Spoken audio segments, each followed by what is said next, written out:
ओमाज्ञानतिमिरान्धस्य ज्ञानाञ्जनशलाकया सत्स्वरोन्मिलितं येन तस्मै श्रीगुरुवे नमः। ओम विष्णुपादाय कृष्णप्रेष्ठाय भूतले श्रीमते भक्तिवेदान्त स्वामी नामिने नमस्ते सारस्वती गौरवाणी प्रचारिणे निर्विशेष शून्यवादी पाशात देशतारिणे जय श्री कृष्णा चैतन्य प्रभु नित्यानंद श्री अद्वैत गदाधर श्रीवासदि गौर भक्तवृंद हरे कृष्णा कृष्णा कृष्णा हरे हरे हरे राम राम राम हरे हरे हरे कृष्णा हरे कृष्णा பக்தர் அனைவருக்கும் இனிமையான காலை வணக்கம். இன்றைய பாகவத சத்சங்க வகுப்புல கலந்துக்கிற எல்லா பக்தர்களுக்கும் ஸ்ரீமத் பாகவதம் 2ஆம் ஸ்கந்தம் 6வது அத்தியாயம் புருஷ சுத்தம் நிலைநாட்டப்பட்டது. இன்னைக்கு படிக்கும் ஸ்லோகம் 7 மற்றும் 8. விக்ரமோ பூர்வாஸ்ய சேமஸ்ய சரணஸ்ய ச சர்வகாம வரஸ்யாபி ஹரே சரண ஆஸ்பதம். இவ்வாறாக பகவானின் முன்னேறும் அடிகள், அவரது பாதங்கள் மேல் கீழ் மற்றும் சர்க்கலோகங்களுக்கும் நமக்கு தேவையான அனைத்துக்கும் புகலிடமாக உள்ளது. அவரது தாமரை பாதங்கள் எல்லா வகையான பயத்திலிருந்தும் பாதுகாப்பு வழங்கக்கூடியதாகும். அபாம்பீரியஸ்ய சர்க்கஸ்ய பாஜன்யஸ்ய பிரஜாபதிஹே வம்சகஸ்து பிரஜாதி ஆனந்தே. பகவானின் பாலுறுப்பிலிருந்து நீர், பிந்து, உற்பத்தி ஸ்தானங்கள், மழை மற்றும் சந்ததி உற்பத்தி செய்யப்படுகள் ஆகியவை இருக்கின்றன. அவரது பாலுறுப்புகள் சந்ததி உற்பத்தியால் விளையும் துன்பத்தை மறக்கக்கூடிய சுகத்திற்கு காரணமாக விளங்குகின்றது.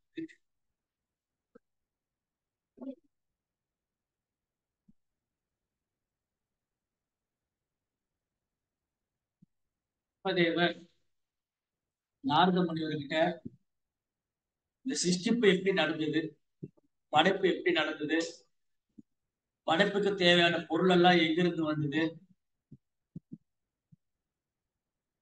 அது அவரே உற்பத்தி பண்ணாரா இல்ல ஏற்கனவே இருந்ததா, படைப்புக்கு தேவையான நாலேஜ் அது எப்படி அவரால் பண்ண முடிஞ்சது.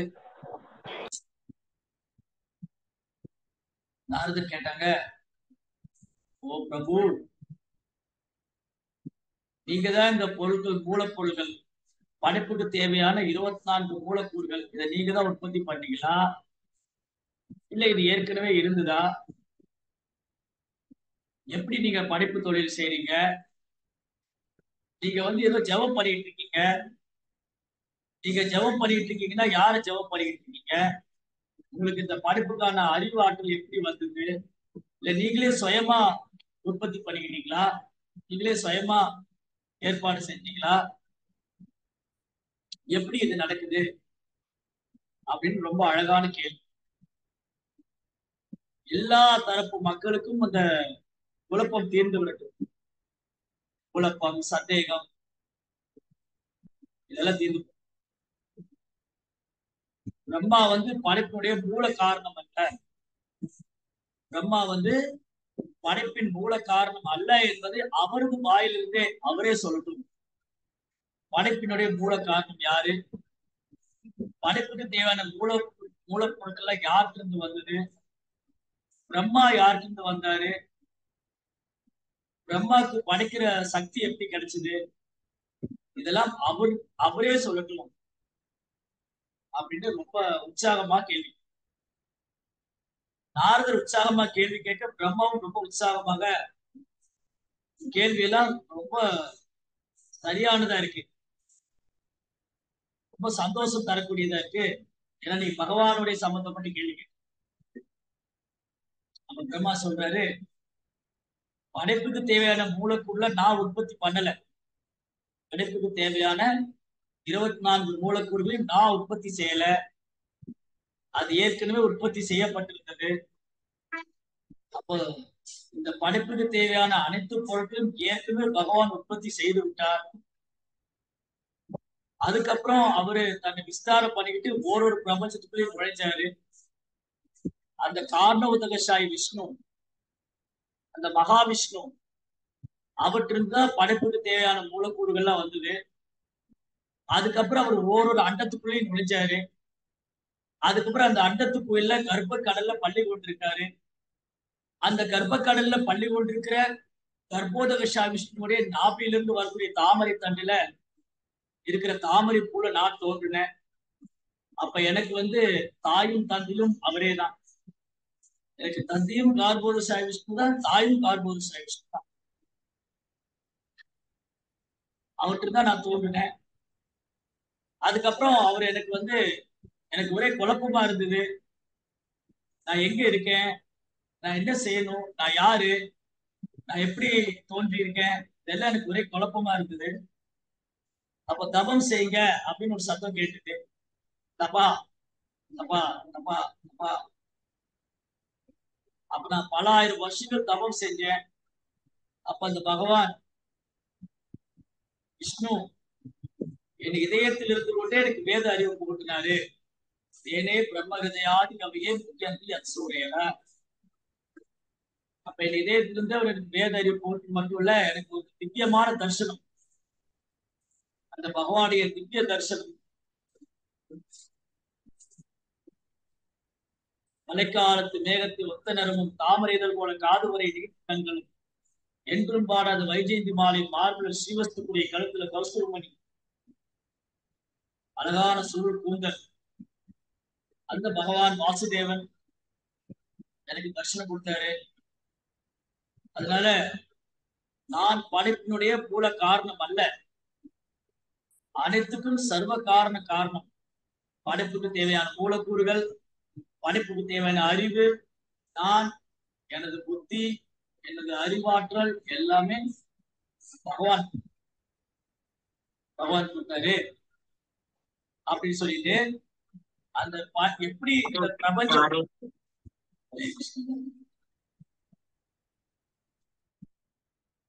எப்படி இந்த பிரபஞ்சம் அவருடைய விராட ரூபத்துக்குள்ள இருக்கு. பிரம்மாண்டமான விராட ரூபம் பகவானுடைய பௌதிக ரூபத்துக்குள்ள. பகவானுக்கு ரெண்டு ரூபம் இருக்கு. ஒன்று அவருடைய பௌதிக தோற்றம் விஸ்வரூபம் அல்லது விராட ரூபம், இனி ஒன்று அவருடைய ஆன்மீக ரூபம் சச்சிதானந்த ஸ்வரூபம். அதுதான் நேற்று நான் பேசிட்டு பகவான் உருவமாகவும் இருப்பார், அருவமாகவும். அவர் தன் சக்தியின் மூலமா பிரபஞ்சத்தையே தாங்கி இருக்கு. அதே சமயம் அவர் சச்சிதானந்த சுரூபியாவும். அப்போ பகவானுடைய அந்த பௌதிக தோற்றத்துல, அந்த விராட புருஷனுடைய ரூபத்துல, அந்த பிரம்மாண்டமான விராட ரூபத்துக்குள்ள அனைத்தும்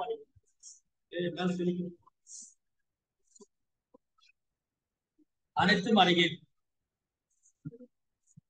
அப்ப என்ன சொன்னாங்க, பகவானுடைய தாமரை பாதங்கள், அந்த பாதங்கள் மேல் கீழ் மற்றும் சகுலோகங்களுக்கும் நமக்கு தேவையான அனைத்துக்கும் புகழிடமாகும். அவரது தாமரை பாதங்கள் எல்லா வகையான பயத்திலிருந்தும் பாதுகாப்பு வழங்கக்கூடியதாக. பகவானுடைய தாமரை பாதோட சக்தி. பகவானுடைய தாமரை திருப்பாதம் அவ்வளவு உன்னதமான. இப்போ நம்ம உடல் எடுத்துட்டோம்னா, இது ஜட உடல், இது அறியாமையின் மொத்த வடிவம். இந்த உடல்ல எனது கால் பாகம் ரொம்ப கீழ்நிலையான. இந்த உடல்ல கால் பாகம் இருக்கு, அது ரொம்ப கீழ்நிலையான. தலை, மூளை, இதயம் இதெல்லாம் உயர்ந்த பாகம். இந்த உடல்ல தலை ரொம்ப உயர்ந்தது, தலை சிறந்தது. எஞ்சான் உடம்புக்கு சிரசே பிரதானம். எஞ்சான் உடம்புக்கு சிரசே பிரதானம். சிரசு, இந்த உடல்ல சிரம், தலை உயர்ந்தது. அதனாலதான் பாருங்க, யாரும் அவ்வளவு சீக்கிரம் யாருக்கும் தலை வணங்க மாட்டாங்க. தலை வணங்குறதுக்கு, தலை குடியறதுக்கு ரொம்ப இந்த அகங்காரம் கூட தடுக்கும். அகங்காரம் கூட நான் போய் அவர் காலில் விழுணுமா, ஒருத்தர் காலில் விழறது அப்படிங்கிறது இந்த உடல்ல ரொம்ப ஒரு கீழ்நிலையான பாகம் பாதம். நான் போய் அவர் பாதத்துல விழறதா, நான் போய் அவர் காலை பிடிக்கிறதா, இந்த அகங்காரம் விடாது. ஆனாலும் பாருங்க, மக்கள் பேருக்காக, புகழுக்காக, பதவிக்காக ஒரு தலைவர் காலில் போய் விடுவோம். தலைவர் காலில் விடுவோம். அதே மாதிரி பெயருக்காக, புகழுக்காக, பதவிக்காக துறவிகள் காலில் போய் விடுவாங்க. துறவிகள் ஆசீர்வாதம் பண்ணிட்டா, ஒரு சன்னியாசி, ஒரு சாது இருக்காரு, அவர் காலில் விழுந்தா அவர் காலை தொட்டு வணங்கினா எனக்கு பௌதிக வசதி கிடைச்சிரும், எனக்கு பேர் கிடைச்சிரும், புகழ் கிடைச்சிரும், எனக்கு செல்வம் கிடைச்சிரும் அப்படின்னு சாதாரண மனிதர்கள் அந்த காலில் விழுறது ஆள் ரொம்ப கீழ்நிலையான பாகம். அவ்வளவு சீக்கிரம் யாரும் ஆள் காலில் விழ மாட்டாங்க. ஆனாலும் பாருங்க, மக்கள், பெரும்பாலான மக்கள் பேருக்காக, புகழுக்காக, செல்வத்துக்காக, சுயநலத்துக்காக தன் மான அவமானத்தை எல்லாம் விட்டு ஒருத்தர் காலில் போய் விழுது, காலில் விழுற. ஆனா இந்த கால் பாதம் தொட்டு வணங்குறது, காலில் கலாச்சாரம் உயர்ந்த மனிதர்கள், பெரியவங்க, முன்னோர்கள், பெரியவங்க, தாத்தா பாட்டி, அப்பா அம்மா, அப்புறம் மகான்கள், ஆசிரியர்கள், குருமார்கள், இவங்க பாதம் தொட்டு வணங்குறது, காலில் விழுறது ரொம்ப உயர்ந்தது. அது நம்முடைய வாழ்க்கையில, நம்ம வாழ்க்கை பயணத்துல நிறைய முன்னேற்றம் தரக்கூடிய ரெண்டு விஷயம் இருக்கு. காலில் விழுந்து வணங்குறது, ஒன்று பௌதிக தேவைக்காக விழுந்து வணங்குறவங்க இருக்காங்க, இன்னொன்று இந்த பௌதிக வாழ்க்கையில வரக்கூடிய கஷ்டங்களை கடந்து வர்றதுக்கான ஆசீர்வாதம். இப்போ பெரியவங்க, நம்ம குடும்பத்துல ரொம்ப பெரியவங்க, தாத்தா பாட்டி, அப்பா அம்மா, வயசுல பெரியவங்க, அவங்க வாழ்க்கையில பல கஷ்டங்களையும் துன்பங்கள் எல்லாம் கடந்து வந்திருப்பாங்க, பல்வேறு அனுபவங்கள் இருக்கு. அது மட்டும் இல்ல, அவங்க மூத்தவங்க எப்பவுமே இளையவர்களுடைய நலனை விரும்புறவங்களா இருக்கு. ஒரு அப்பா அம்மா எப்பவும் தன் குழந்தைகளுடைய நலன் விரும்புகிறார். அவங்க வாழ்க்கையை அந்த குழந்தைகளை மகிழ்விக்கிறது. அதே மாதிரி தாத்தா பாட்டி பேரங்களுடைய நலன் எப்போ அக்கறை கொண்டிருக்காங்க. தாத்தா பாட்டி பேரங்களுடைய நலன் அக்கறை கொண்டிருக்காங்க. இந்த மாதிரி பெரியவங்க, ஆசிரியர்கள், குருமார்கள் என்ன பண்றாங்க, அவங்களும் மாணவர்களுடைய நலன் அக்கறை கொண்டு, சீடர்களோட நலன், குரு சீடரோட நலன் அக்கறை கொண்டிருக்காரு. அவருக்கு நிறைய அனுபவம் இருக்கு, அவர் இறைவனுடைய பிரதிநிதியா இருக்காரு. ஆசிரியர் நிறைய பாடம் கத்துக் கொடுக்கிறாரு, அவருக்கு பல்வேறு அனுபவம் இருக்கு. இந்த மாதிரி வாழ்க்கையில அனுபவம் பெற்றவங்க, பக்குவமானவங்க.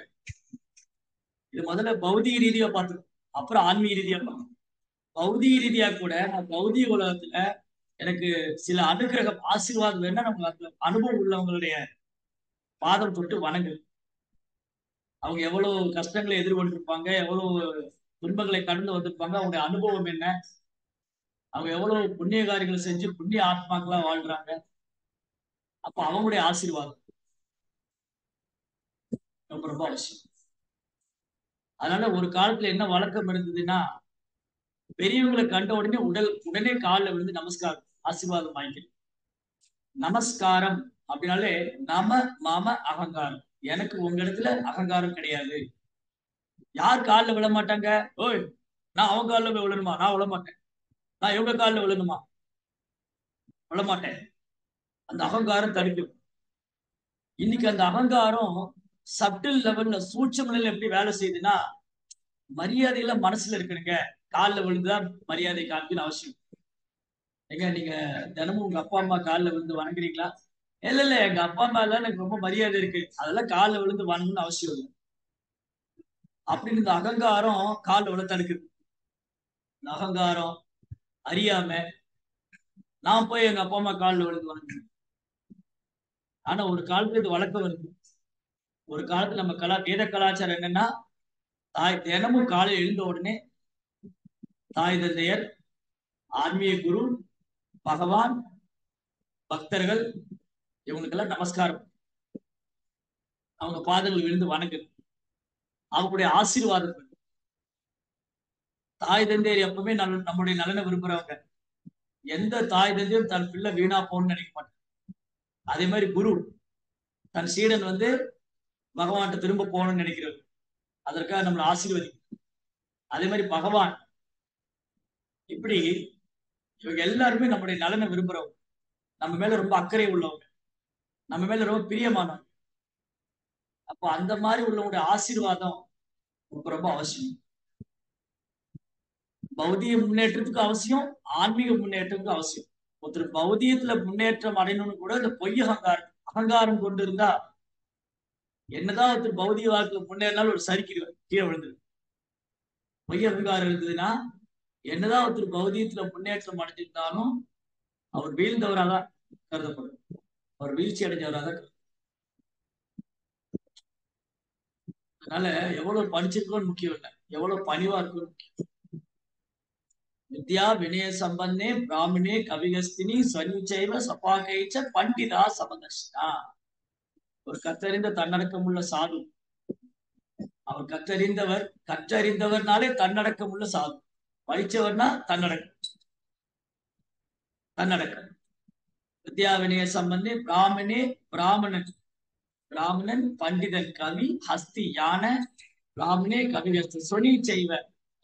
சுவாமி பிராமணன் பண்டிதன் யானை நாய் நாயத்தினும் சண்டாளர் சுனி செய்வ சபாகைச்ச பண்டிதா சமதர்ஷினா. அப்படி எல்லோரையும் சம நோக்கில பார்க்க. அதனால காலில் விழுறது எதுக்காக விழுறோம், ஏன் விழ மாட்டேங்கிறோம், அதுல 2 விஷயம். காலில் ஏன் விழுறோம், ஏன் விழ மாட்டேங்கிறோம். காலில் விழ மாட்டேங்கிறதுக்கான ஒருத்தர் காலில் போய் நான் விழணுமா நினைக்கிறது பொய் அகங்காரம். அது அகங்காரம் தடுக்குது, நான் ஏன் போய் விழணும். இன்னொரு விதத்துல பார்த்தா ஏன் காலில் விழுறாங்க, ஒண்ணு அவங்க ஆசீர்வாதம் பெறணுங்கிறதுக்காக, இல்லாட்டி ஏதாவது பௌதிக சேவிக்க. வெறுமனே பெரியவங்க என்ன ஆசீர்வாதம் பண்ண, அவங்க ஆசீர்வாதம் எனக்கு இருந்தா போதும், வேற ஒண்ணும் வேணும். அப்போ சின்ன வயசுல நல்லா கூடிய எங்க அப்பா அம்மா காலில விழுது, தாத்தா பாட்டி காலில் விழுது. எதுக்கு, எப்ப விழுவோம், தீபாவளி பண்டிகை, பிறந்த நாள், அப்புறம் பொங்கல் பண்டிகை, அப்புறம் எங்க அப்பாவுடைய அம்மாவுடைய கல்யாண நாள், எங்க தாத்தா பாட்டியோடைய கல்யாண நாள், இல்ல அவங்களுடைய பிறந்த நாள், அந்த மாதிரி நல்ல நாள்ல போய் அவங்க காலில் விழுது. எதுக்கு, நோக்கம் என்ன, அவங்க புதுசா ரூபாய் நோட்டு வச்சிருப்பாங்க, 10 ரூபாய் 20 ரூபாய் 100 ரூபாய் புது நோட்டு. அன்னைக்கு போய் அவங்க காலில் விழுந்தா ரூபாய் நோட்டு தருவாங்க, ரூபாய் நோட்டு தருவாங்க. அப்படி மாறிடுச்சு கலாச்சாரம். காலில் விழுந்தா எனக்கு பைசா தருவாங்க அப்படிங்கிறது. இல்லாட்டி ஃபார்மாலிட்டிக்காக சும்மா பேருக்காக கால் விழுது. இல்லாட்டி திட்டுவாங்க, ஏண்டா நல்ல நாள்ல கூட பெரியவங்ககிட்ட விழுந்து ஆசீர்வாதம் வாங்க மாட்டியா, நல்ல நாள்ல கூட கோயிலுக்கு போக மாட்டியா, நல்ல நாள்ல கூட பூஜையில போய் விரும்ப நமஸ்காரம் பண்ண மாட்டியா, அப்படி திட்டுவாங்க. அதுக்கு வேண்டி ஒரு ஃபார்மாலிட்டி, திட்டுவாங்களேன்னு சொல்லி போய் நமஸ்காரம். இது எவ்வளவு வீட்டுல நடக்குது, திட்டுவாங்கன்னு சொல்லி நமஸ்காரம் பண்றது, ஏதாவது தேவைக்காக போய் நமஸ்காரம் பண்றது. ஆனா உண்மையில ஆத்மார்த்தமா பண்றோமா அப்படின்னா இல்ல, ஆத்மார்த்தம். ஆனா ஒரு காலத்து இது வழக்கம். காலம் காலமாக நம்முடைய கலாச்சாரம், வேத கலாச்சாரம் காலை எழுந்த உடனே தாய் தந்தையர், ஆன்மீக குரு, பகவான் அவங்க காலில் விழுந்து நமஸ்காரம். ராமச்சந்திர பிரபு அயம் பகவான், உள்முதற் கடவுள், புருஷோத்தம் ராமச்சந்திர. அப்புறம் பகவான் ராமர் என்ன பண்ணுவாரு, காலையில் எழுந்த உடனே தன் தாய் தந்தையருக்கு நமஸ்காரம். தசரதர், கௌசல்யா, சுமித்ரா, கைகேயி அவங்களுக்கு நமஸ்காரம். வசிஷ்டர் அவங்க அவைக்கு புலவர், அவருடைய குரு, குலகுரு வசிஷ்டர், அவர் பாதம் தொட்டு வணங்குகிறார். அப்புறம் தண்டகாரண்ய வனத்தில் இருந்த போது எல்லா முனிவரும் ரிஷிகளும் பாதம் தொட்டு வணங்குகிறார். அகஸ்தியர், அப்புறம் கௌதமர், அப்புறம் பாரத்வாஜர். அவர் எங்கெல்லாம் தண்டகாரண்ய வனத்தில் இருந்த போது முனிவருடைய ஆசிரமத்துக்கு போனாரோ அங்கெல்லாம் இந்த முனிவருடைய பாதம் தொட்டு வணங்குகிறார். மகத் சேவம் துவாரம் ஆகூர் மூத்தே தமோத்வாரம் ஜோசிதாம் சங்கிஷன். மகத் சேவம், மகாத்மாக்களுக்கு சேவை பண்றது மூலமா என்ன ஆகுது, முக்திக்கான கதவு திறக்கு. மகாத்மாக்களுக்கு சேவை செய்யறது மூலமா என்ன ஆகுது, முக்திக்கான கதவு திறக்கு. அதே சமயம் பெண்களோடு சங்கத்தில் உள்ளவங்களுக்கு சேவை பண்ண என்னாகும், நரகத்துக்கான கதவு. சம்பவத்வாரம் ஜோசிதாம் சங்கிஷம், நரகத்தின் கதவு. அதான் இங்க 8ஆம் ஸ்லோகத்துல பிரபுபாத் பொருளுரையில நிறைய சொல்லியிருக்காரு. கட்டுண்ட வாழ்க்கைக்கு மிக முக்கியமான காரணம் பாலுறவு. அது ஜட உலகத்துல மேலும் மேலும் பிறவி எடுத்து துன்பப்படுறேன்னா அதுக்கு முக்கியமான காரணம் இந்த புலன்பு அனுபவிக்கணும், பாலுறவு வாழ்க்கை, காமம். அதான் கிருஷ்ணா வந்து பகவத்கீதை ரிப்பீட்டடா திரும்ப திரும்ப காமத்தையும் கோபத்தையும் வந்து எவ்வளவு தூரம் ஒரு ஆன்மீகவாதி ஒரு பக்தன் தவிர்க்கணும்னு சொல்லிட்டு ரிப்பீட்டடா திரும்ப திரும்ப சொல்றாரு.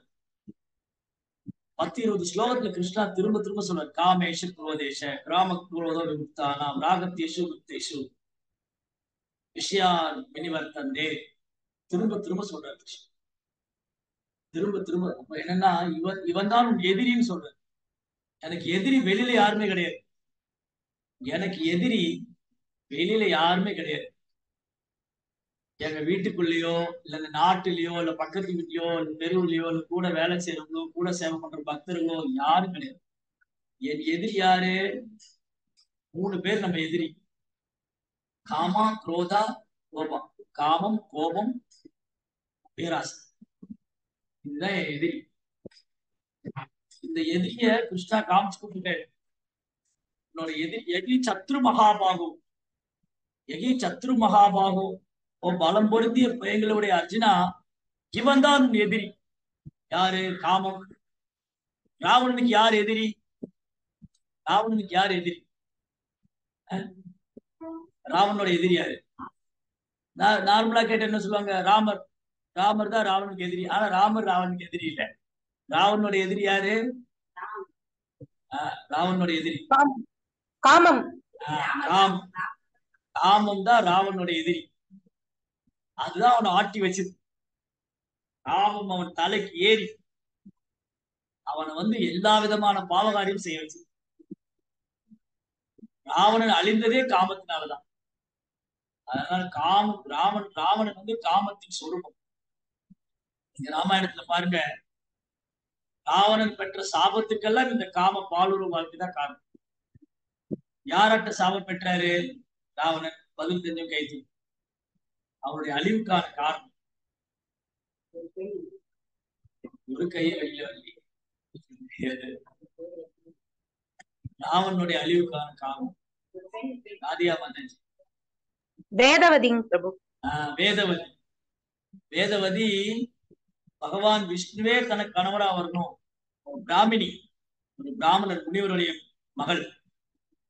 அந்த முனிவருடைய மகள் பிராமணி வேதவதி. அவங்க தவம் செய்யறாங்க. எதுக்கு? விஷ்ணுவே எனக்கு கணவரா வரணும். கடும் தவம். மழை, வெயில், குளிர், பனி எல்லாத்தையும் தாங்கிட்டு சாப்பிடாம தூங்காம பகவானுடைய தாமரை திருப்பாதங்களை நினைத்துக் கொண்டு கடும் தவம் செய்யும். அப்போ புஷ்பக விமானத்துல ராவணன் ஆகாசமாக போக வேதவதியோட அழகு, வேதவதியோட அழகு சூரியனை போல பிரகாசிக்கும் தேகம், சரீரம்.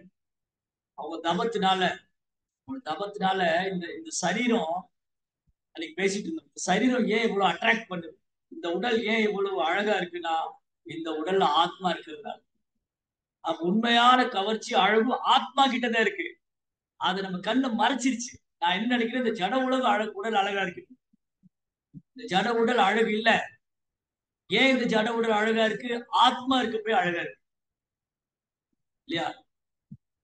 ஒரு ஒரு விதை அது பூவாச்சு, அப்புறம் கனியாச்சு, அப்புறம் பழமாச்சு, அப்புறம் அது அழுகி போயிடுது.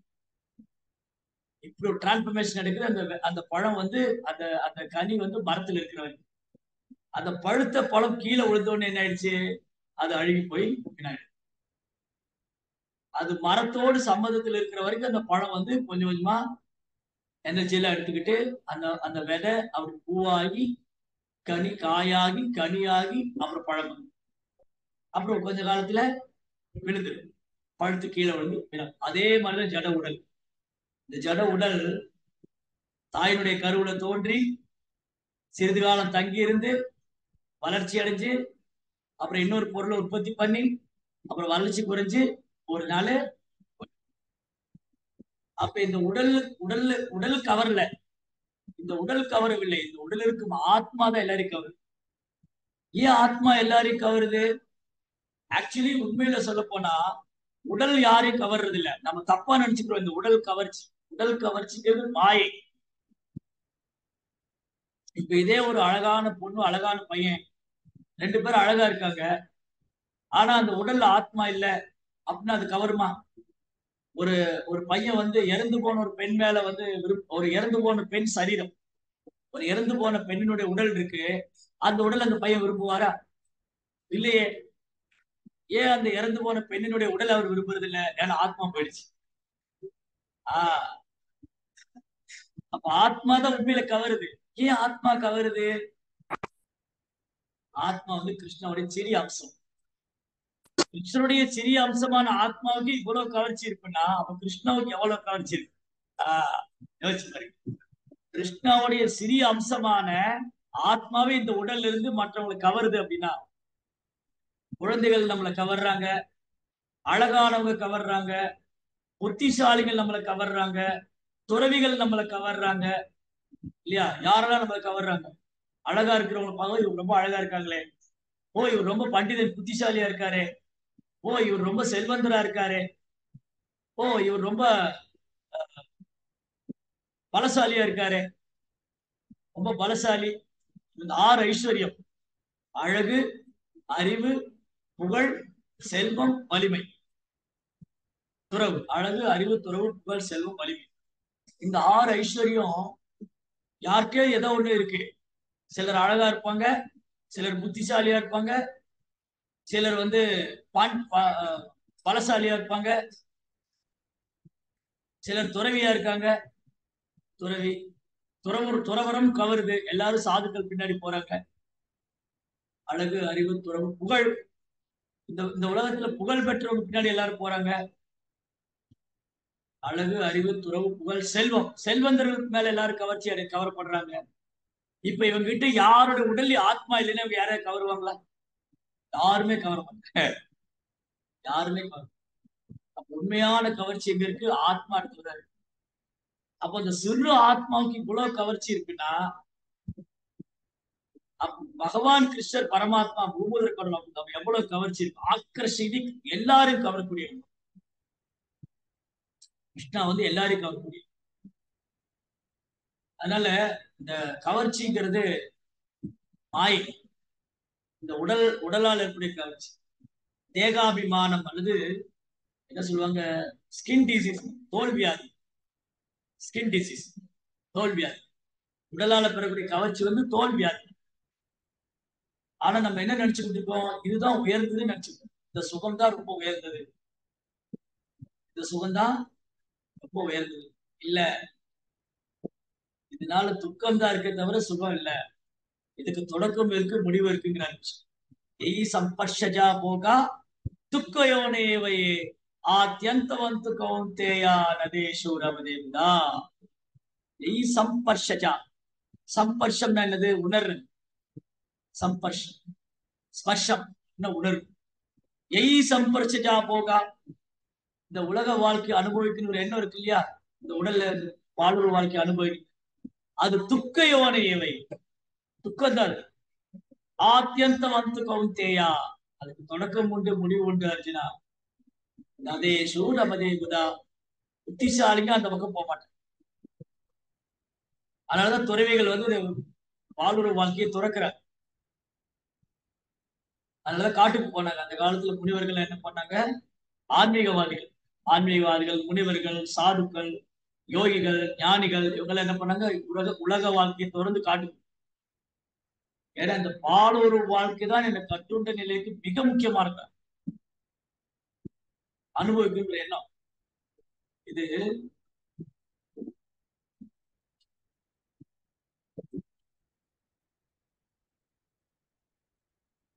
அனுபவிக்கின்ற எண்ணம் வந்து நாளுக்கெல்லாம் அதிகமாயிட்டே இருக்கு. எல்லா பல்வேறு உடல் மாறிட்டே இருக்கும். எல்லா உடலையும் புலன்பு அனுபவிச்சுட்டாரு. நாய்கள், பூனைகள், மிருகங்க, மனுஷங்க, தேவர்கள், இப்படி இந்த 14 லோகத்துல பிரம்மாண்டத்துல இந்த பிரம்மாண்டம் முழுவதும் சுற்றி தெரிந்து எல்லா வாழ்க்கையிலும் நாம் வந்து பொழுதுபத்துல திருப்தி அடைய முடியுமா? அடையவே முடியல. நாமளும் பல சரீரம் மாறிக்கிட்டோம். ஆனா நமக்கு மறந்து போயிடுச்சு எல்லாமே. உண்மையை சொல்ல போனா நான் எல்லா இடமும் சுத்தி வந்துட்டேன். இல்லையே பிரபு, நான் எங்கேயுமே போலையே, நான் பெரம்பலூர்ல தான் இருக்கேன். மிஞ்சி மிஞ்சி போனா சென்னைக்கு போயிருப்பேன், இல்ல வந்து வட இந்தியாவுக்கு போயிருப்பேன், இல்ல வந்து அமெரிக்கா. நோ, நம்ம நினைவு கெட்டாத காலத்திலிருந்தே பல்வேறு சரீரம் மாறியாச்சு. தாவரங்கள், பறவைகள், விலங்கினங்கள், புழுக்கள், பூச்சிங்க, மனுஷங்க, தேவர்கள், தேவலோகம், பிரம்மலோகம், சொர்க்கலோகம், பாதாளம், எல்லா லோகம் பார்த்து வந்தாச்சு. ஆனா நமக்கு தெரியல, மறந்து போயிட்டோம். இப்படி ஒரு ஒரு பிறவி தோறும் நான் என்ன தேடிட்டு இருக்கேன், என்ன அடைய முயற்சி பண்றேன்? இந்த புலன்களை திருப்திப்படுத்த, புலன்களை திருப்திப்படுத்த, புலன்களை இதான் வாழ்க்கை. எனக்கு கட்டுண்ட வாழ்க்கையில மிக முக்கியமான கட்டுண்ட நிலைக்கு மிக முக்கியமான காரணம் இந்த புலனுப வாழ்க்கை. புலனுபம் இதுதான் என்னை கட்டி வச்சிருக்கு, என்னுடைய விடுதலைக்கு பெரும் தடையா இருக்கு. இப்படி நினைவு கட்டாத காலத்திலிருந்தே நம்ம இந்த புலன்களுடைய உந்துதலால, புலன் உறுப்புகளால கவரப்பட்டு கஷ்டப்படுது. பாருங்க, எல்லா ஜீவனுக்கும் புலன்களுக்கு அடிமை. மீன் எந்த புலனுக்கு அடிமை? மீன் எப்படி பிடிப்பாங்க? மீனுக்கு தீவனம் போடுவாங்க. வலையை போட்டு வலையை போட்டுருவாங்க, மீன் வராது. அதுல கொஞ்சம் தீவனத்தை தூக்கணும்னு என்ன ஆகும்? மீன் எல்லாம் அந்த தீவனம் சாப்பிட வரும், டக்குன்னு வலையுது, மாட்டிக்கிச்சா? மீன் வந்து வாய் புலனுக்கு அடிமை, வாய்க்கு அடிமை, நாக்கு கட்டுப்படுத்த முடியும். சரி, மான் எதுக்கு அடிமை? மான் எப்படி பிடிப்பாங்க? இசை. அது அழகான மியூசிக் கேட்டா மான் அப்படியே வசிக்குது. அந்த இசையை கேட்டு வந்து மானை பிடிச்சு. சரி, அடுத்து யானை எதுக்கு அடிமை? யானை எப்படி பிடிப்பாங்க? யானைக்கு வந்து என்ன பண்ணுவாங்க, ஒரு பெரிய புளியை வெட்டி வச்சிருப்பாங்க. புளியை வெட்டி வச்சுட்டு அதுல இதெல்லாம் சருகெல்லாம் போட்டு வச்சிருவாங்க. இந்த பெண் யானை விடுவாங்க. பெண் யானை விட்ட உடனே ஆண் யானை என்ன பண்ணுவாங்க? பெண் யானை பின்னாடி வந்து இந்த புளியில விடுவாங்க. பெண் யானை பார்த்துட்டு போய், அப்ப யானையுடைய வாழ்க்கையிலும் பாலுறவு இருக்கு, பறவைகள் வாழ்க்கையிலும் பாலுறவு. பாலுறவு எல்லா வாழ்க்கையிலும் இருக்குங்கிற ரிஷபதேவர் என்ன சொல்ல, நாயம் தேக தேக பாஜான் நிர்லோகே கஷ்டான் காமான் அர்ஹதி பிர்புஜான் தபோ திவ்யம் புத்திரஹாயண சத்தம் சூதேன தஷாத் பிரம்ம சௌக்கியம் தன். நாயம் தேக தேக பாஜான் நிர்லோகே கஷ்டான் காமான். பௌதிக வாழ்க்கையில ஜீவாத்மாக்கள் என்ன பண்றாங்க? கஷ்டான் காமான், தன் ஆசைகளை பூர்த்தி பண்றதுக்கு கடினமா கஷ்டப்படுறாங்க. புலன்ப வாழ்க்கை திருத்தி. நாயம் தேக தேகபா தேகோ தேக வாஜான் என்போம். தேகாபிமானம், இந்த உடல் மேல உள்ள பற்றுதலால எப்படியாவது இந்த உடலை நான் அனுபவிக்கிறேன், புலன்களை நான் திருப்திப்படுத்து. ஆனா இந்த பாலுறவு வாழ்க்கை இருக்கே, அது பன்றியோட வாழ்க்கையில கூட இருக்கிறேன். பிர் பூஜா நாயம் தேக தேக வாஜான் என்போகே கஷ்டான் காமான் இருக்குது. தபோ திவ்யம், மனித வாழ்க்கை வந்து தபம் சேர்ந்தார். ஓ எனது அருமை மகன்களே, எனது அருமை மைந்தர்களே, தபோ திவ்யம் புத்திரஹாயண சத்தம் சூழ்நிலை பிரம்ம சௌக்கியம்.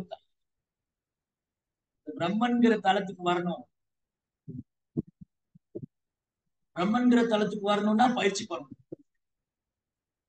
என்னது, நான் இந்த உடல் இல்ல, நான் ஆத்மா. அதுதான் பிரபுபாடு திரும்ப திரும்ப எழுதுறாரு அவர் புஸ்தகத்துல. திரும்ப திரும்ப நான் இந்த உடல் அல்ல ஆத்மா, நான் இந்த உடல் இல்ல ஆத்மா, திரும்ப திரும்ப எழுதுறாரு. அப்ப கூட ஒரு சீடர் கேட்டாரு, பிரபுபாதா உங்க புத்தகத்தில் இதே நீங்க திரும்ப திரும்ப சொல்லியிருக்கீங்களே, நான் இந்த உடம்பு இல்ல ஆத்மா, ஏன் இது வேற ஏதாவது சொல்லாம ஏன் இதே திரும்ப திரும்ப சொல்றீங்க? புரோபர் கேட்டா, நீ உணர்ந்துட்டியா இந்த உடல் இல்ல ஆத்மான்னு? இல்ல, அவன் படிச்சுட்டே இருக்கு, பிராக்டிஸ் பண்ணிட்டே. அதனால படிக்கிறது சுலபம், பயிற்சி பண்றது கஷ்டம். படிக்கிறது சுலபம், அனுபவம் பெறுறது கஷ்டம். அனுபவ ரீதியா பிராக்டிக்கல் நாலேஜ் அல்லது என்ன சொல்லுவாங்க, ரியலைசேஷன், அனுபவம். படிக்கலாம், பேசலாம், எல்லாம் பண்ணலாம், ஆனா அனுபவம் அது ரொம்ப முக்கியம். அப்போ பாலுறு வாழ்க்கை தான் கட்டுண்டலுக்கு நிலைக்கு மிக முக்கியமான தபோ திவ்யம். कामेश्य ना इंद्रिय प्रीति लाभो जीवे यावदा जीवस्य तत्व जिज्ञासा नात्व चेस कर्मभी பாகவத ரிப்பீட்டடா திரும்ப திரும்ப பாகவதத்துல இந்த ஸ்லோகம்லாம் பிரபுபாதோட உபன்யாசங்கள் அடிக்கடி சொல்லிட்டே இருக்கு. நீங்க பிரபுபாத உபன்யாசம் கேட்டீங்கன்னா இந்த ஸ்லோகங்கள்லாம் அடிக்கடி சொல்லிட்டே இருக்கு. காமேஷ்ய நான் இந்திரிய பிரீத்தி, இந்த மனித வாழ்க்கையை புலஞ்சுத்திக்காக அல்ல, எதுக்காக? ஜீவசிய தத்துவ ஜிக்ஞாசா, கேள்வி கேட்கு. ஏன் என்னால என் காமத்தை கட்டுப்படுத்த முடியல, என்னால என் கோபத்தை கட்டுப்படுத்த முடியல, நான் ஏன் இந்த ஜட உடல்ல இருக்கேன், நான் எப்படி இருந்து விடுபடுறது? ஜீவசிய தத்துவ ஜிக்ஞாசா நான் எச்சேச கர்ப்பமி. வேற எதுக்காக இந்த மனித சரீரம் இல்லை, மனித வாழ்க்கை எதுக்காக இல்லை? திரும்பி ப்ராப்பர் சொல்றேன். மனித உரிமையில் ஆன்மீக வாழ்வின் அவசியத்தை உணர முடியும். மேலும் ஆன்மீக முக்கியத்துவத்தின் அமைப்பிற்கு ஏற்ப மனிதன் குடும்ப கட்டுப்பாட்டை மேற்கொள்ள வேண்டும். சரி, அப்புறம் மனித வாழ்க்கை ஆன்மீக வாழ்வில் அவசியத்தை உணர்றதுக்காக தான். நான் ஏன் கிருஷ்ண பக்தி பயிற்சி பண்ணணும்? நான் யாரு? என்னுடைய உண்மையான நிலை என்ன? நான் உடலா? நான் இந்த மனமா? நான் புத்தியா? இல்ல, நான் இந்த உடல் இல்ல, நான் இந்த மனம் இல்ல, நான் இந்த புத்தி இல்ல, நான் ஆத்மா. இந்திரியாணி பராராகு இந்திரிய பரமனா மனசஸ்து பராபுத்தே யோபுத்தே பரதர்ஷபா. புலன்களை விட உயர்ந்தது மனது, மனதை விட உயர்ந்தது புத்தி, புத்தியை காட்டிலும் உயர்ந்தவன் ஆத்மா. மறந்து போய் புலன் தளத்திலே சென்று அதான் ராவண மென்டல். ராவணா வேதவதியோட அழகை கண்டு மயங்கினா. உடனே போய் வேதவதிய தவம் செய்திருந்த அந்த பெண்மணி, அந்த கன்னி பொண்ணு, அவன் விஷ்ணுவே தனக்கு கணவரா அவரும் தவம் பண்ணிட்டு இருந்தான். போய் கூந்தலை பிடித்து இழுத்தான். ஏ பெண்ணே, வா என்னோடு. அவன் தொட்ட உடனே வேதவதி கண்ணு திறந்து பயங்கர கோவம். அடே அயோக்கியனே, நான் அந்த விஷ்ணு பகவானே எனக்கு கணவரா வர வேண்டும் தபம் செய்து கொண்டிருந்தேன், என்னை நீ களங்கம் செய்து விட்டாய் அப்படின்னு சொல்லி அவன் தபத்தினால இப்படி கையை உயர்த்தினா அந்த கையே ஒரு கூர்மையான பால். வேதவதி தபஸ்வினி, அந்த தபஸ்வினி தன் கையை உயர்த்தினான். அது அப்படியே கூறிய பாலாக மாதிரி அவன் ராவணன் கூந்தலை பிடிச்சிட்டு அப்படியே இந்த கூந்தலை வெட்டிட்டான். தலைமுடியை வெட்டிட்டு, நான் இப்ப இந்த உடல், எனது உடல் களங்கமாகிவிட்டது, இது விஷ்ணுவுக்கு அர்ப்பணிக்க தகுதியற்றது, என்னை களங்கம் செய்து விட்டாய். நான் இப்ப நெருப்புல இறங்கி இந்த உடலை விட போறேன், நானே உன் அழிவுக்கு காரணமாவே, நான் திரும்பி வந்து உன் அழிவுக்கு காரணமாவேன் அப்படின்னு வேதவதி ராவணன் சமைச்சிட்டு அது நெருப்புல இறங்கி. அவங்கதான் சீதா தேவி. அவங்க மாயா சீதா, சீதா தேவி. அப்படிதான் வேதவதி ராவணன் டிஸ்டர்ப் பண்ண. அதுக்கப்புறம் என்ன பண்ணா ராவணன்? வேற யார் தொந்தரவு பண்ண? பதில் தெரிஞ்சு கை. யாரும் ராமாயணம் படிக்கல. காளிந்தி மாதாஜி குபேரனுடைய மருமகளை, குபேரனுடைய மருமகள்னா ராவணனுக்கு என்ன முறை? அவங்களுக்கும் மருமகள் தான். ராவணனுக்கும் மருமகள் தான். குபேரன் ராவணன் சகோதரன். பாருங்க ராவனுடைய மென்டாலிட்டி, ராவனுடைய மனோபாவம் என்னது? தன் சகோதரன் என்று பாராமல், ராவனுடைய வசிப்பிடம் ஸ்வர்ண லங்கா. அது ராவணனுக்கு, சாரி குபேரன், குபேரனுடைய வசிப்பிடம் ஸ்வர்ண லங்கா. இவன் போய் தன் சகோதரன் என்று பாராமல் அவனை அடிச்சு விரட்டிட்டு அதை அபகரிச்சு, குபேரனுடைய புஷ்ப விமானம் அதையும் அபகரிச்சு. குபேரன அவன் புத்திரிக்கு சகோதரன்,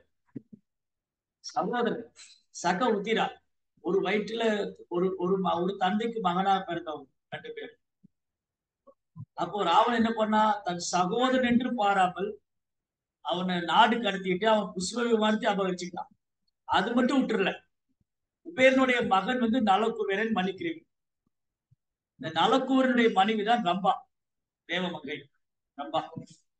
இந்த ரம்பையோட அழகுல மயங்கின ராவணன் தன் மகளுக்கு சமம், அவளை தொந்தரவு. அவ சபிச்சா. அவ என்ன சாபம் கொடுத்தா ரம்பா ராவணனுக்கு? யாருக்கு தெரியும்? ரம்பையோடைய சாபம். எந்த ஹரிகிருஷ்ணா பிரபு எந்த பெண்ணை தொட்டாலும் அவரு தலைவலிச்சு இறக்கணும். அனுமதி இல்லாமல் இப்ப வந்து என்னை கலங்கம் செய்து விட்டாய், அடே ராவணா, அயோக்கியனே, நீ எனக்கு தந்தையை போல, ஆனா நீ என்னை கலங்கம் செய்து விட்டாய், நான் உன்னை சபிக்கிறேன். நீ ஒரு எந்த பெண்ணையும் அவள் அனுமதி இல்லாமல் நீ தீண்டுவாய், ஆனால் நீ தலை வெடித்து இறந்து 10 தலை சுக்குநூறப்பு தசக்கிரீவன் 10 தலை சுக்குநூறப்பு அப்படின்னு சாபம். ஒரு பொண்ணோட சாபமே 10ஆவதுன்னு அடுத்தடுத்து சாபம். ஃபர்ஸ்ட் வேதவதி, அப்புறம் ரம்பா, அப்புறம் வேற யாரு, சதி தேவி, பார்வதி. ராவனுடைய அம்மா சொன்னா கைகசி, அடே ராவணா, எல்லாம் வந்து இருக்கியடா, நீ அப்படின்னா நீ நரகத்துக்கு தான் போவ,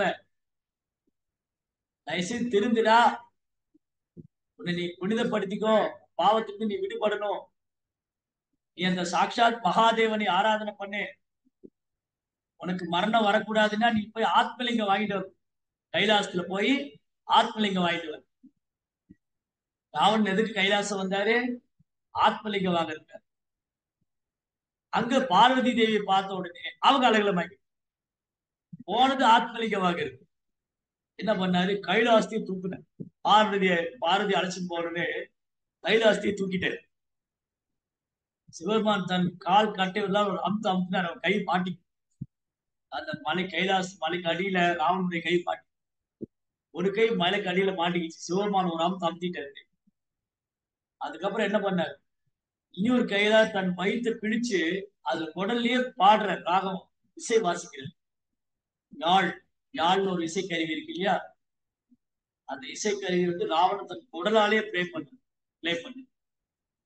அப்புறம் பாடுற சங்கராபரணம், சங்கரனுக்கு ஆபரணங்கள், அழகான பாமாலை, சிவபெருமானை மகிழ்விக்கணும். சிவபெருமானை மேல கோபம் ஆயிட்டாரு, அவர் ஆசுதோஷ் சீக்கிரமா திருப்தி அடைஞ்சிருவாரு அப்படின்னு ராவணன் தன் வயிற்றை கிழித்து அந்த குடலாலேயே வந்து பாடுற, கீர்த்தனம் பாடுற, சிவபெருமான் புகழ் பாடுற. சிவபெருமான் திருப்தி அடைஞ்சிட்டாரு. ராவணா, உனக்கு என்ன வர வேணும் கேளுங்க, உங்க மனைவி என் கூட அனுப்புங்க. பாத்தீங்களா, இதுதான் ராவண மென்டாலிட்டி. சிவபெருமானும் வரம் கொடுக்குறேன்ட்டாரு, பின்வாங்க முடியாது. பார்வதி தாயார் போய்தான் ஆகணும். பார்வதிக்கு பயங்கர கோபம், இந்த மாதிரி வரம் கொடுத்துட்டாரு, என்ன பண்றது? பார்வதிக்கு நல்லாவே தெரியும் ராவனுடைய மென்டாலிட்டி என்ன. பார்வதி ஒரு கண்டிஷன் போட்டாங்க, நான் உன் கூட வர்றேன், ஆனா நீ வேற எந்த பெண்ணையும் பார்க்க கூடாது, வேற எந்த பெண்ணையும் நீ பார்க்க கூடாது. சரி, புஷ்ப விமானத்துல பார்வதி அழைச்சிட்டு வர்றேன். கைலாசத்துல இருந்து வர வழியில ஒரு அழகான கார்டன், ஒரு அழகான தோட்டம். அங்க ஒரு பொண்ணு ரொம்ப அழகா இருக்கா, தாமரை போன கண்ணு, பொன் நீளம். இந்த காம வசப்பட்டவனுக்கு எல்லாமே ஒன்ன விட ஒண்ணு பெற்றாங்க. இதோட அது நல்லா இருக்கேன். பார்வதியை புஷ்ப விமானத்துல கூட்டிட்டு போனா அந்த பொண்ணை பார்த்தேன், இந்த பொண்ணு ரொம்ப அழகா இருக்காளே, அவ்வளவுதான். பார்வதி கிளம்பி வந்துட்டாங்க. நான் என்ன சொன்ன உடனே, வேற எந்த பொண்ணையும் பார்க்க கூடாதுன்னு இவன் புஷ்ப விமானத்துல இறங்கி அந்த பெண் கையை பிடிச்சான். அந்த பெண் யாரு? மண்டோதரி பிடிச்சிட்டு வட்டான். அவன் கைகை சொன்னா, அத பைத்தியக்காரா, உன்னை ஆத்மலிக்கு எடுத்துட்டு வர சொன்னா மண்டோதரி கூட்டிட்டு வந்திருக்காரு. இந்த மாதிரி வெரைட்டிஸ் ஆஃப் கலெக்ஷன் ராவனுடைய அரண்மனையில. கிண்ணர்வ லோகத்து பெண்கள், கந்தர்வ லோகத்து பெண்கள், அப்சரா பெண்கள், பூலோகத்து பெண்கள், பிராமணிகள், மன்னருடைய எக்கச்சக்கமான collections, varieties of collection.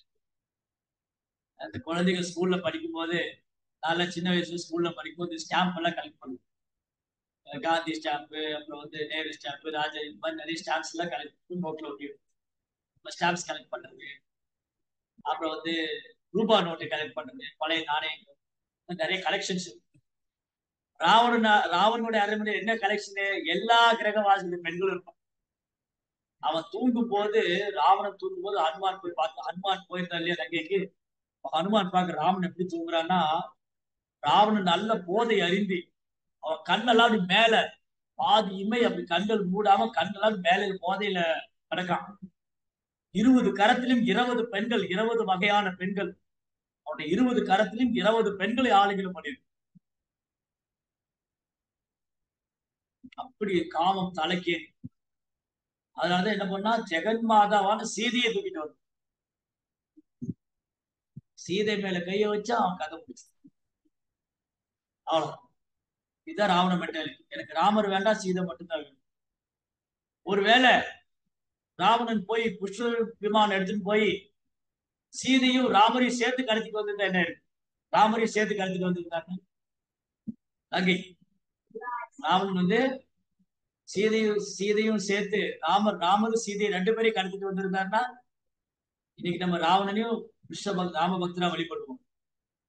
Jai Hanuman சொல்ற ஜெய் ராவணா, ராவணாக்கு ஜெயின்னு சொல்லுவோம். ஆனா அவன் என்ன பண்ணா, எனக்கு ராமர் வேண்டாம், சீதை தான் வேணும். எனக்கு லட்சுமி வேண்டாம், பெருமாள் தான் வேணும். சாரி, எனக்கு பெருமாள் வேண்டாம், லட்சுமி தான் வேணும். இதுதான் ராவண மென்டாலிட்டி. இன்னைக்கு நிறைய பேருக்கு கிருஷ்ணர் வேண்டாம், பெருமாள் வேண்டாம், லட்சுமி மட்டும் வேணும். இது ராவண மென்டாலிட்டி. இதுதான் ராவனுடைய மனோபம். எப்படி ராவனுடைய அழிவுக்கு மிக முக்கியமான காரணம் காமம். காமமே எகி சத்ரு மகாபா, இவன் தான் எதிரி அர்ஜுனா, இவனை கொன்று விடு, இவனை வென்று விடு. எப்படி காமத்தை வெல்றது? அது அவ்வளவு ஈஸி இல்லை. ஏன்னா நான் ஒரு ஜட வஸ்து இல்ல, நான் ஜீவாத்மா. இந்த ஆத்மாவுக்குள்ள இந்த ஆத்மா வந்து செயற்கை அதையே துறக்க முடியாது. அப்போ எல்லாத்தையுமே கிருஷ்ணனுடைய சேவையில் ஈடுபடுத்தும். காமத்தையும் கிருஷ்ணாவுடைய சேவையில் ஈடுபடுத்தும். காமத்தை யாரு கிருஷ்ணாவுடைய சேவையில் ஈடுபடுத்தினாங்க? கோபத்தை யாரு கிருஷ்ணாவுடைய சேவையில் ஈடுபடுத்தினாங்க? சோ இந்த காமம், கோபம் இதெல்லாம் கிருஷ்ணாவுடைய சேவையில் இருக்கு. அப்ப காமத்தை எப்படி கிருஷ்ணாவுடைய சேவையில் ஈடுபடுத்துறது? நல்ல கிருஷ்ண உணர்வுள்ள சந்ததிகள், நல்ல குழந்தைகள் உற்பத்தி. தர்மோபவிருத்த பூதேஷு காமோஸ்மின் பரதர்ஷவா, தர்மத்துக்கு உட்பட்ட காமமும் நானே சொல்லணும். ஏன்னா ஜட உலகத்துல எல்லாருமே துறவியா இருக்க முடியாது, எல்லாரும் சன்னியாசி இருக்க முடியும். அப்படின்னா பெண்கள் ஒரு இனத்தையும் பகவான் படைச்சிருக்க மாட்டார். படைப்பின் ஆரம்பத்துல 2 பேர், ஆண் பெண், ஸ்வயம்பு மனு சத்வரூபா. ஆண் பெண், பெண்கள் மூலமா தான் சந்ததிகள் வரும், நல்ல சந்ததிகள் வரணும். அதுதான் பிரம்மாவுடைய ஆசை. பிரம்மா என்ன விரும்பினாரு? பகவான் வந்து ஜட உலகத்தை படைக்க சொல்லியிருக்காங்க உயிர்வாளிகள். பகவான் ஏற்கனவே பிரபஞ்சத்தை சிருஷ்டிச்சிட்டாரு, இப்ப உயிர்வாளிகளை சிருஷ்டிக்கிற பொறுப்பு பிரம்மாவை கொடுத்திருக்காரு. அப்ப பிரம்மா என்ன ஆசைப்பட்டாரு? நல்ல சந்ததிகள் வரும். அப்ப பிரம்மாட்டுக்கு முதல்ல யார் வந்தாங்க? பிரம்மாட்டு ஃபர்ஸ்ட் வந்தது 4 குமாரர், சனகர், சனந்தனர், சனாதனா, சனத்குமார். இந்த 4 குமாரர் என்ன பண்ணாங்க? அவங்க சந்ததி பண்றதுல இன்ட்ரெஸ்ட் இல்ல. அவங்க தவம் செய்யறதுக்காக போயிட்டாங்க. நாங்க பிரம்மத்தை தவம் செய்ய போறோம். ஆனா பிரம்மா விரும்புறது எதுக்காக? பிரம்மா வந்து நல்ல சந்ததிகள், பகவானுடைய கட்டளை, பகவான் கொடுத்த ஆர்டர் என்னன்னா, ஜீவாத்மாக்கள் இந்த பூமிக்கு வரணும்னு ஆசைப்படுவாங்க. அதுல நீங்க நல்ல சந்ததிகள் உற்பத்தி பண்ணுங்க. ஆத்மாக்கள் இந்த பூமியில வரும் சந்ததிகள், அப்ப நல்ல சந்ததிகள் வரும். அப்ப 4 குமாரர்கள் வந்தாங்க. அவங்க என்ன பண்ணாங்க? அவங்களுக்கு சந்ததி உற்பத்தி பண்ண இன்ட்ரெஸ்ட் இல்லை, அவங்க தவறு செய்யறதுக்காக போயிட்டாங்க. அவங்க பாருங்க ரொம்ப இன்டெலிஜென்ட், குமாரர்கள் ரொம்ப புத்திசாலி. ஏன் குமாரர்கள் ரொம்ப புத்திசாலி? குழந்தையாவே இருக்காங்க. குமாரன்னா குழந்தை. இந்த 4 குமாரர்களும் தங்களுடைய பிராயத்தை வந்து குழந்தையா வச்சுக்கிறாங்க. ஏன் குழந்தையா வச்சுக்கிறாங்க? இளமை வந்தா காமம் வரும், குழந்தைக்கு காமம் கிடையாது. ஒரு சின்ன குழந்தை, 5-6 வயசு குழந்தைக்கு எதுவுமே தெரியாது, அது வெகுளியா இருக்கு. அது குழந்தை. அந்த குழந்தைகிட்ட பொறாமை கிடையாது, அந்த குழந்தை இடத்துல சுயநலம் கிடையாது. அந்த குழந்தை வந்து எல்லாரையும் கவர். ஏன் குழந்தை எல்லாரையும் கவருது? அந்த குழந்தையுடைய மனதில் அழுக்கு கிடையாது இல்லையா? குழந்தைய பார்த்த உடனே நம்ம ஒரு துறவி கூட குழந்தைய பார்த்தோன்னு எடுத்து கொஞ்சம் நினைக்கிறேன், அந்த குழந்தைய வாங்கிக்கணும்னு நினைக்கிறேன். குழந்தை அட்ராக்ட் பண்ணும். ஏன் குழந்தை அட்ராக்ட் பண்ணுது? அந்த குழந்தையோட இதயத்துல காமம் இல்லை, அந்த குழந்தையோட இதயத்துல பேராசை இல்லை, அந்த குழந்தையோட இதயத்துல சுயநலம் இல்லை. குழந்தை வெகுளியா இருக்கு. குழந்தை மனசுன்னு சொல்லுவாங்க இல்லையா? குழந்தை மனசு பாவம் இருக்கு அப்படின்னு அர்த்தம். குழந்தையோட இதயத்துல கள்ளம் கபடம் கிடையாது. சின்ன குழந்தை, பச்சிலம் குழந்தைக்கு கள்ளம் கபடம். அப்ப குமாரர் என்ன பண்ணாங்க? நான் இளமை பருவம் அடைஞ்சோமே எங்களுக்கு காம வசப்பட்டுருவோம் அப்படின்னு தங்களை குழந்தையாவே வச்சுக்கிட்டேன். அந்த தபத்தினால குழந்தையாவே. இப்ப பிரம்மாவுக்கு என்ன கோபம் வந்துருச்சு. நான் 4 பசங்களை உண்டாக்குன்னு சந்ததி பண்றதுக்கு அவங்களோட தபம் செய்யறதுக்காக போயிட்டேன். அந்த கோபத்துடைய வெளிப்பாடு பிரம்மாவுடைய நெற்றியிலிருந்து ருத்ரன் வந்தார். சிவபெருமான் மகாதேவ். ருத்ரன் கேட்டாரு, தந்தையே எனக்கு சேவை என்ன, நீங்க சந்ததியை உற்பத்தி பண்ணுங்க. அவருக்கு தெரிஞ்சதெல்லாம் பூதகணங்கள் தான். பூதங்கள், பிசாசுகள், அவருடைய சிவகணங்கள். அந்த மாதிரி இந்த சந்ததி வேண்டாம், இந்த மாதிரி சந்ததி வேண்டாம், நீங்களும் சந்ததி பண்ண வேண்டாம், நீங்க தவம் செய்ய போகும்.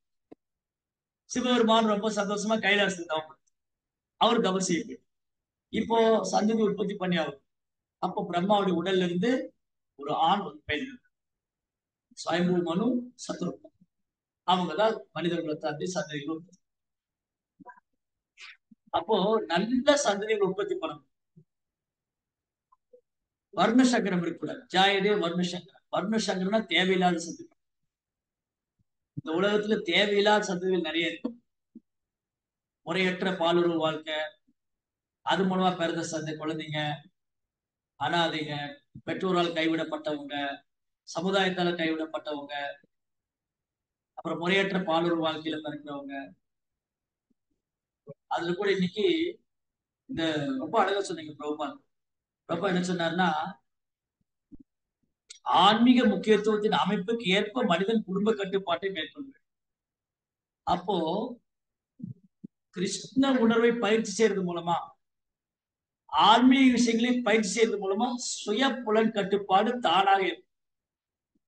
ஏன்னா என்னுடைய கோல் என்னது, நான் கிருஷ்ணா, என்னோட லட்சியம் நான் கிருஷ்ணாட்ட போகணும். அதுக்கு தடையா இருக்கிறது பாலூர் வாழ்க்கை. அப்போ அந்த கணவன் மனைவி தன்னுடைய புலன்களை கட்டுப்படுத்தி 2 பேர் கிருஷ்ணருக்கு சேவை. கிருஷ்ணருடைய சேவையில முழுமையா ஈடுபடும் போது, கிருஷ்ணனுடைய புலன்களை திருப்தி செய்யும் போது என் புலன்கள் தானா திருப்தி அடையும். விக்கிரக வழிபாடு, விக்கிரக வழிபாடு, ஒரு குடும்பஸ்தர் விக்கிரக வழிபாடு செய்வது என்னாகும், அந்த விக்கிரகத்தை அலங்காரம் செய்து அபிஷேகம் பண்றது, பூஜை எல்லாம் பண்ணும்போது அவனுக்கு பாலுகள் வாழ்க்கையில் இருக்கிற எண்ணம் கிருஷ்ணாவுடைய புலன்களை திருப்தி செய்ய. ஹரே கிருஷ்ணா மகாமந்திரம் ரொம்ப சிரத்தையோடு ஜபிக்கிறது, கவனமா. ஹரே கிருஷ்ணா கிருஷ்ண கிருஷ்ண ஹரே ஹரே, ஹரே ராம ராம ஹரே ஹரே. அந்த சப்தம், இந்த நாமத்துடைய சப்தம், அது கவனமா ஜபிச்சு அந்த நாமம் ஜபிக்கும் போது ஸ்மரணம் இது பண்ணும்போது, அப்பதான் எனக்கு பக்தியில முன்னேற்றம். என் புலன்களை கிருஷ்ணனுடைய செயல் ஈடுபடுத்துறதுனால, பகவானுடைய நாமத்தை உச்சரிக்கிறதுனால, சாஸ்திரம் பகவத்கீதா பாகவதம் படிக்கிறதுனால இந்த காமங்கிற எதிரிய படிப்படியா ஜெயிக்கும். கிருஷ்ணாவுடைய கருணை இல்லாம ஜெயிக்க முடியாது. ராவணனை யாரால வெல்ல முடியும்? யாராலும் ராவணனை வெல்ல முடியல. ராவணனை வென்றவர் யாரா உண்டா? 2 பேர் தான். ஒண்ணு கார்த்திவீர்யார்ஜுனன், இன்னொருத்தன் வாலி. வேற யாராலும் ராவணனை வெல்ல முடியும். ஆனா அவங்களும் பகவானுக்கு பக்தி செய்யல. பௌதிக சக்தினால ராவணனை வெல்றது சாத்தியம் இல்லை. ஆத்மீக சக்தினால்தான் ராவணன். கார்த்திவீர்யார்ஜுனன் காமவசம் பாருங்க, அவனும் காமவசப்பட்டான். அப்புறம் வாலியும் காமவசம், தன் சகோதரன் மனைவி அபகரிச்சு, அப்ப அவனும் காமவசம். ஆனா பிரபு ஸ்ரீ ராமரால மட்டும்தான் ராவணனை கொல்ல முடிச்சது. ஏன் ராமரால மட்டும் ராவணனை கொல்ல முடிச்சது? ஏன் ராவணன் எப்படி கொல்ல முடிச்சது? 2 காரணம். மூல காரணம், இன்னொன்னு ஜெனரலா உள்ள காரணம். ஏகபத்தினி விரதன். ராமர் தன் மனைவியை தவிர வேற எந்த பெண்ணையும் சிந்திக்காது. வேற எந்த பெண்ணும் ஏறெடுத்து சிந்திக்க கூடாது. இது வெளிப்படையான காரணம். முக்கியமான காரணம், ராமர் பரம புருஷோத்தமனாக பகவான். பகவானால மட்டும்தான், பகவானுடைய அனுகிரகம் இருந்தா மட்டும்தான் ராவணனை வெல்ல முடியும். காமத்தை வெல்றதுன்னா பகவானுடைய அனுகிரகம் இருந்தாலும், ஏன்னா பகவானால் மட்டும்தான் ராவணன். அதனால காமத்தை வெல்றதுக்கு சொந்த முயற்சியில எல்லாம் முடியாது. சொந்த முயற்சி பண்ண வீழ்ந்தவங்க நிறைய இருக்கு. சொந்தமா முயற்சி பண்ணி தன்னுடைய முயற்சியால காமத்தை வெல்லல நினைச்சு அந்த வீழ்ச்சி அடைச்சு. அந்த மாதிரி நிறைய யோகிகள், ஞானிகள், முனிவர்கள்லாம் நம்ம புராணங்களை படிச்சு, விஸ்வாமித்திரர், சௌபரி முனிவர். ஆனா ஹரிதாஸ் தாக்கூர் வெல்ல முடியல. 2 முறை ஹரிதாஸ் தாக்கூர் டெஸ்ட் வந்து 2 முறை ஹரிதாஸ் தாக்கூருக்கு சோதனை வந்து பரீட்சை வந்து. ஒன்று அந்த விலை மாதவர்த்தி, இன்னொன்று மாயாதேவியே வந்தாங்க.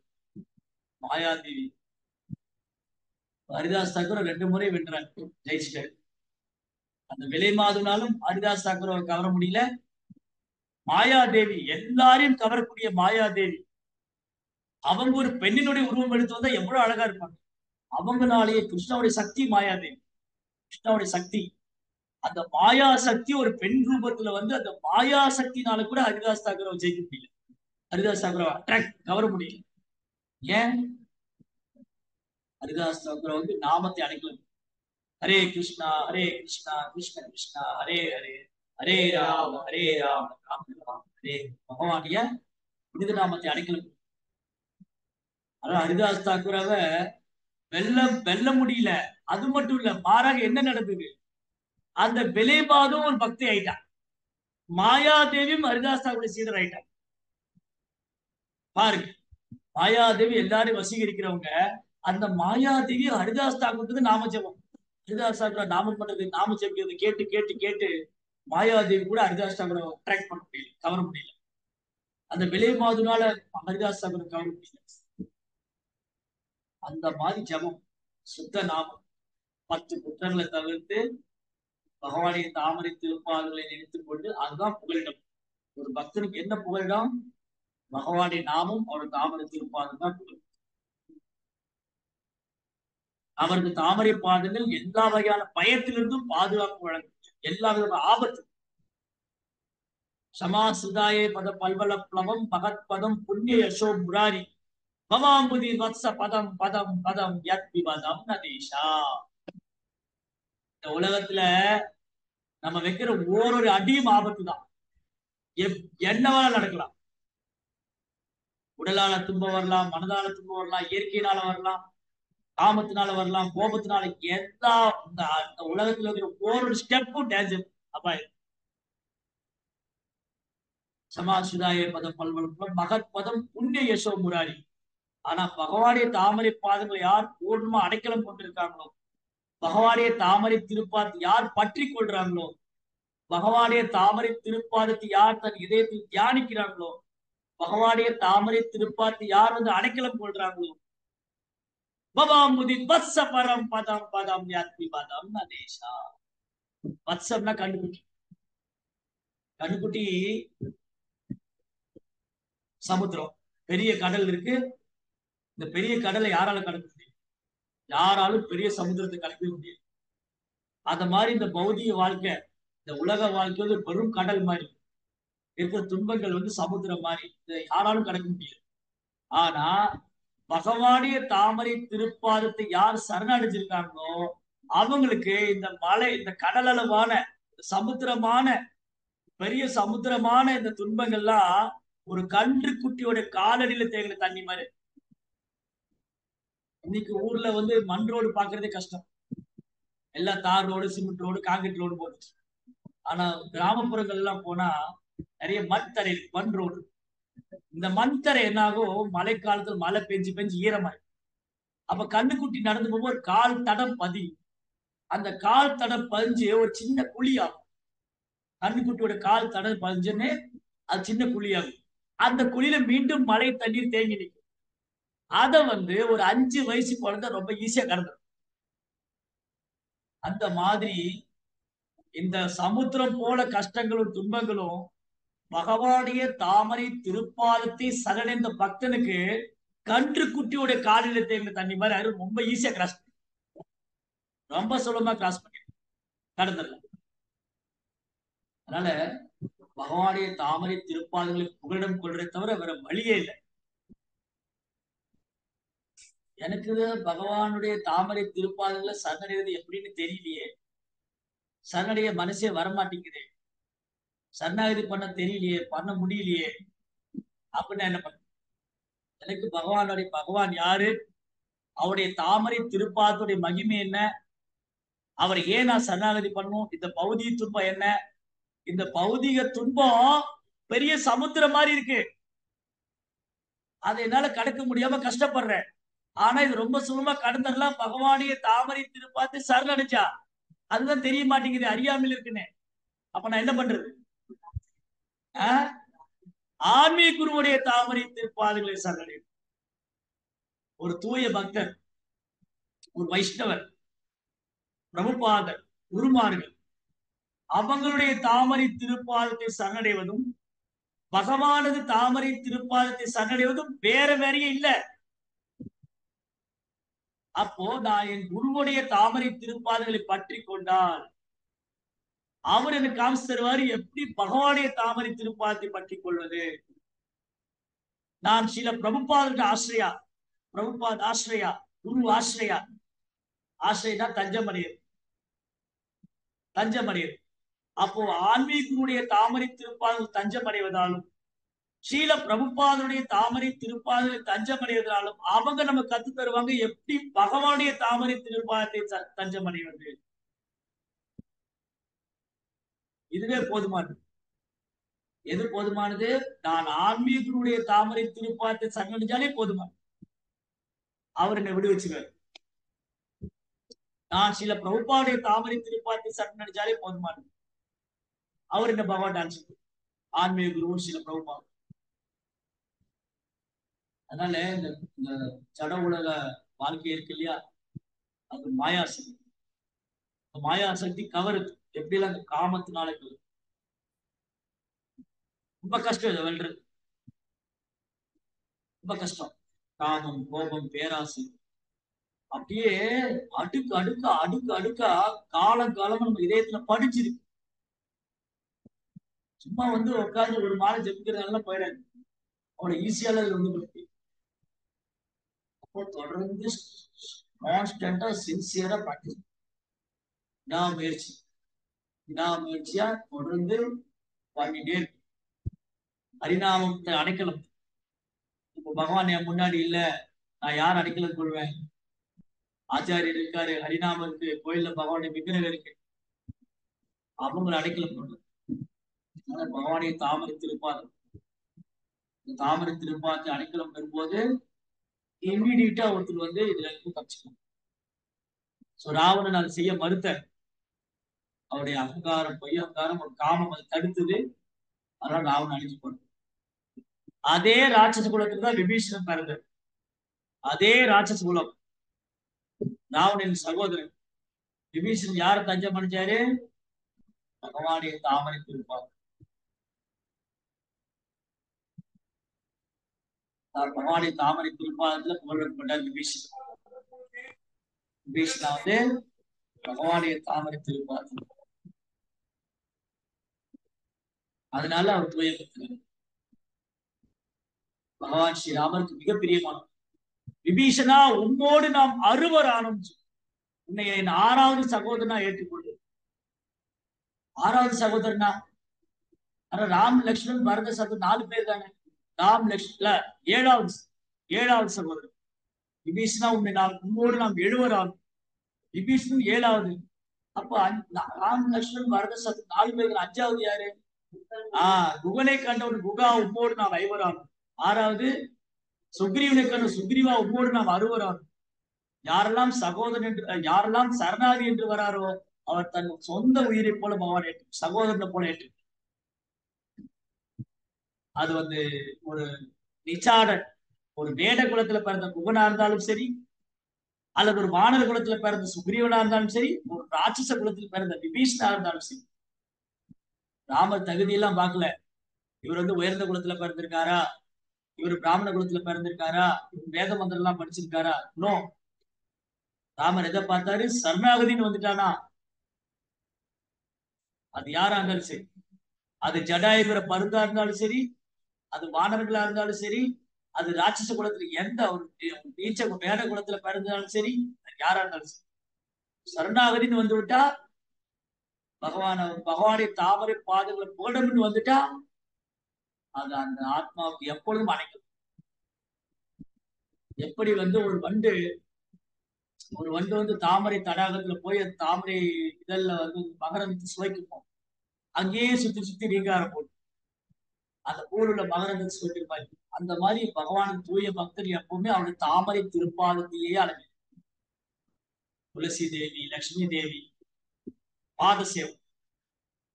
பகவானுடைய தாமரை திருப்பாதம் ஒருத்தர் வந்து எல்லா விதமான துன்பத்திலும் எல்லாத்துக்கும் அது அணைக்கும். தாமரை திருப்பாதம் வந்து எல்லா விதமான ஆபத்திலிருந்தும், பயத்திலிருந்தும், துன்பத்திலிருந்தும், சம்சார சாகரத்திலிருந்தும் விடுவிக்கக்கூடிய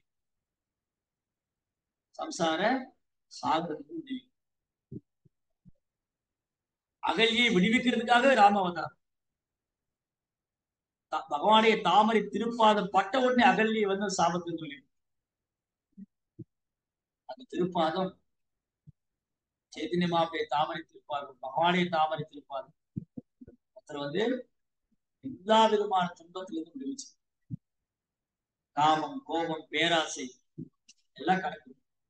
அப்படின்னா நான் ஆச்சாரியனுடைய திருவடிகளை பற்றிக் கொள்ள வேண்டும், வைணவர்களின் திருவடிகளை பற்றிக் கொள்ள வேண்டும், குருமார்களின் திருவடிகளை பற்றிக் கொள்ள வேண்டும், பகவானின் திருவடியை பற்றி நாமத்தை நான் அடைக்கல. இதுதான் ஒரே வழி. எந்த முறையாலும் இதையெல்லாம் ஜெயிக்க முடியும். இல்லாட்டி இந்த புலன்ப வாழ்க்கை, பாலுற வாழ்க்கை, இந்த மேலும் மேலும் மேலும் மேலும் மேலும் மேலும் இந்த ஜட வாழ்க்கை சிக்க வச்சு நான் துன்ப கடல்ல மூழ்கிறேன். அதனால நல்ல சந்தை உள்ள குழந்தைகள் உற்பத்தி பண்ணலாம். கிரகஸ்தர்கள் அவசியம். சமுதாயத்துல குடும்பஸ்தர்கள் இருக்கணும். எதுக்காக? நல்ல சந்ததிகள் உற்பத்தி.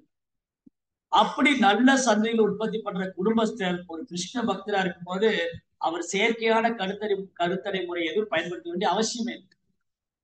சுய கட்டுப்பாடு, பக்தனாலே சுய கட்டுப்பாடு போல நடக்கும். இதெல்லாம் தானா.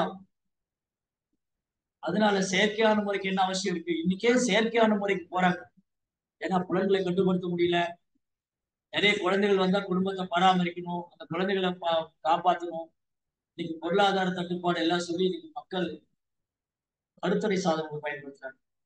சிசுவதை செய்யறாங்க. சிசுவதை, கருவலுக்கும் குழந்தையை கொள்வது அதுவும் கொலைதான், மகா பாவம். சிசுவதை கருத்தடை சாதனங்கள் பயன்படுத்தி இது எல்லாமே வந்து மனிதன் தன் குழந்தைக்காக வந்து பாவகாரிகள். அப்ப அந்த மாதிரி பாவகரமான வாழ்க்கையும் ரோபா நம்ம காப்பாத்தி கிருஷ்ண பக்தி பயிற்சி பண்றது எல்லாம் கூடாது. தொடர்ந்து கிருஷ்ணருடைய தாமரை திருப்பாதங்களை சங்கடித்திருக்கும் போது அந்த புலனடக்கம், தன்னடக்கம், சுயநலம், சுயக்கட்டுப்பாடுல தானாகும்.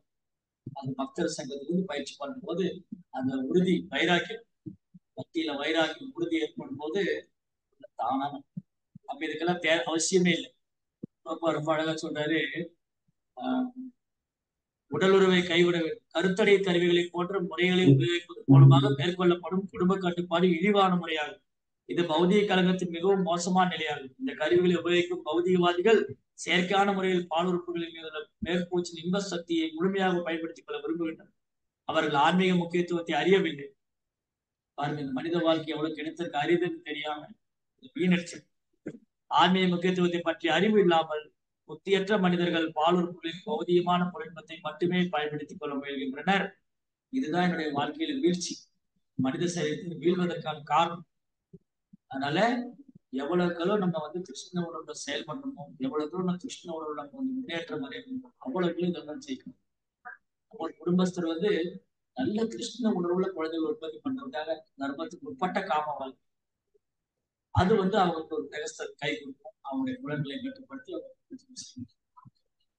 பிரம்மச்சாரியும் சன்னியாசியும் அறவே பெண்களுடைய சங்கத்தை தவிர்த்து ஒரு குடும்பஸ்தன் தன் மனைவி கூட மட்டும் பாலுறவு வாழ்க்கை கொள்ள நல்ல கிருஷ்ண உணர்வுள்ள குழந்தைகளை சந்ததிகள் உற்பத்தி. அது மூலமா சமுதாயத்துல நல்ல ஒரு ஆரோக்கியமான ஒரு ஜெனரேஷன், அடுத்த தலைமுறை நல்ல ஒரு தலைமுறையாக கிருஷ்ண உணர்வுள்ள குழந்தைகள். ஹரே ஜெய் ஸ்ரீ பிரபுபாத் கி